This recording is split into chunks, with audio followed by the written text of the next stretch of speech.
This video is about the tangent ratio. It's found in your text in section 8-5. And this is trigonometry. We are officially starting trigonometry in your geometry class.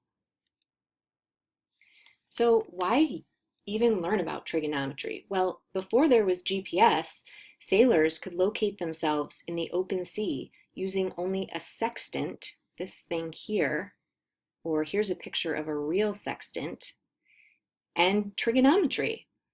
And trig is used today in many, many fields, more than I can list here. Astronomy, engineering, surveying, optics, physics, and of course, your future math courses.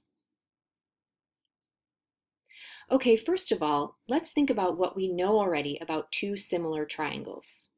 We'll use two right triangles because we already have special names for the sides of a right triangle, and it's easy to talk about the triangles referring to their sides, like here we have the hypotenuse of this triangle and the hypotenuse of this triangle, because these are right angles. Okay, we know that if these two triangles are similar to one another, the ratio of A to C, so large to small, must equal the ratio of B to D.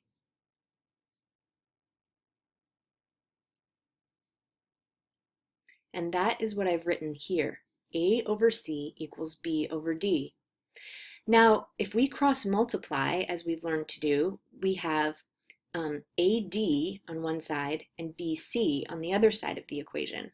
And if we take this now and divide both sides by D and then divide both sides by B, I'll give you a second to try that on your page, we end up with this, which is a different form of the same ratio.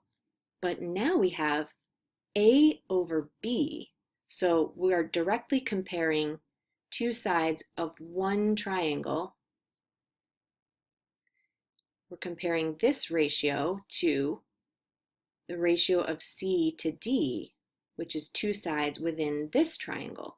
So I've just proved to you a little mini theorem that you can reproduce yourself if you want to do some calculations by using two sides within the same triangle and two sides within another similar triangle. Remember that any two right triangles which have one other congruent corresponding angle are similar to each other. In other words, if we have two right triangles, we already have one angle that is congruent. So if we can have one more angle that's congruent in these two triangles, for example, this one here, then we have AA similarity between this triangle and this triangle. So, for example, any two right triangles with a measure of angle A is 60 would be similar to each other. This angle would measure 30 degrees, and this would measure 60, and we would have two similar triangles.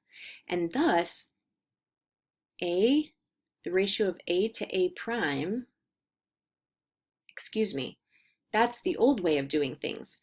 We have now I'm going to go back and start this page again. Now we have the ratio within a triangle. The ratio of A to B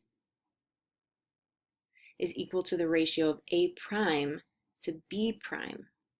So no matter how much we scale up or down this triangle, the ratio of its sides to each other will always be the same. Okay, here's some new vocabulary for you, and it's trig vocabulary. We already know the hypotenuse is always the side across from the right angle. But now we have some new vocabulary.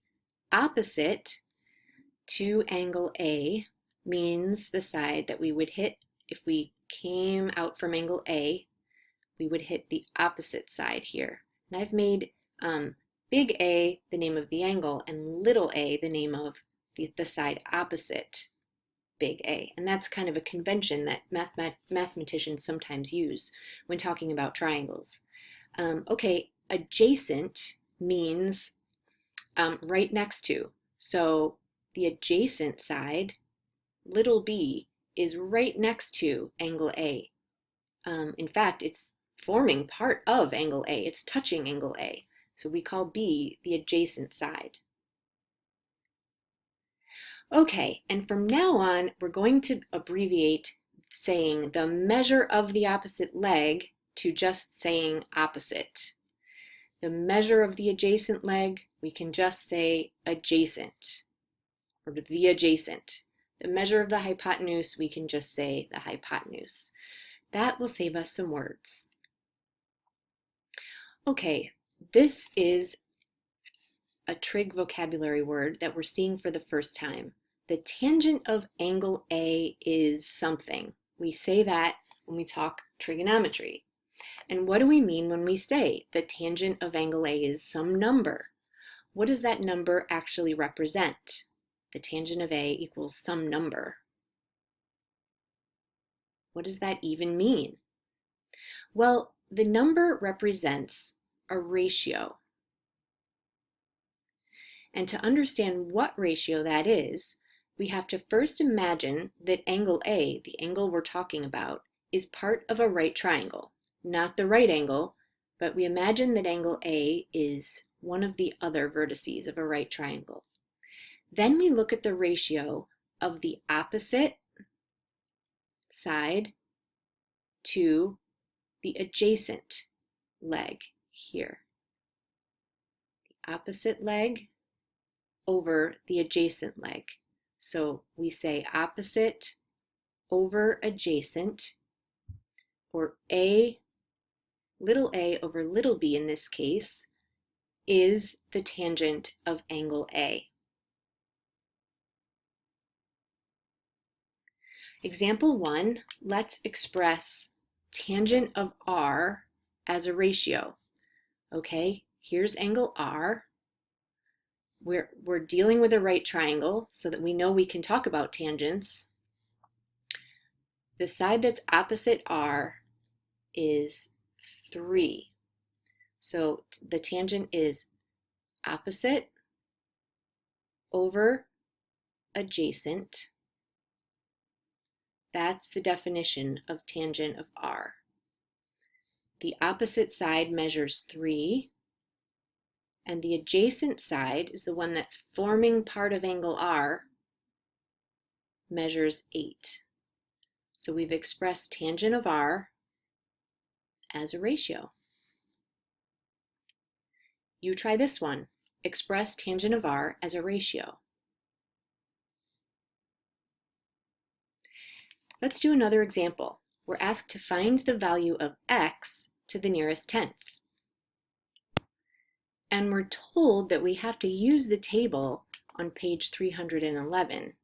This refers to 311 in your textbook. So I have another copy of a trig table here in this slideshow, but in order to do the problems here, you're going to have to use this table in your text or else the handout of a trig table that we gave you in class. Let's take a look at this diagram. We have 25 degrees, we have a right triangle, and we're asked to find the value of x. So now that we have this new word tangent, we can write down the tangent of, and then let's name this angle A. The tangent of A is the opposite leg over the adjacent leg. Here, x is the opposite, and 7.1 is the adjacent. Okay, but we know what A is. A is 25 degrees. So I can write down the tangent of 25 degrees equals the opposite is x over 7.1. The tangent of 25 is x over 7.1.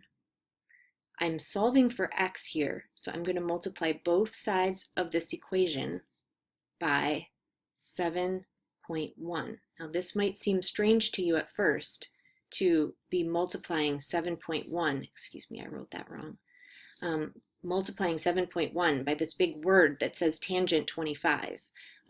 But that's perfectly fine to do. And I have my answer now written in the form of x equals 7.1 times the tangent of 25. Okay, here's where the table comes in. What I have to do is I have to look up in my table 25 degrees. And I have to go across where it's showing me the sine, the cosine, we can ignore those for now. It's showing me the tangent. This number represents the tangent ratio that I'm looking for. 0.4663 is the tangent of 25 degrees. So I have 0.4463 is the tangent of 25 degrees. I have the equation that I just wrote down, 7.1 times the tangent of 25 equals x. And now I can substitute 7.1. Since I know what the tangent of 25 is, I found it in my table. 0.4463 equals x.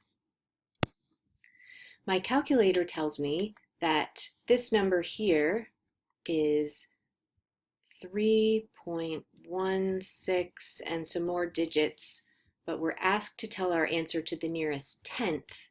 So we are going to round 3.16, etc. to 3.2. And that's our answer to the nearest tenth.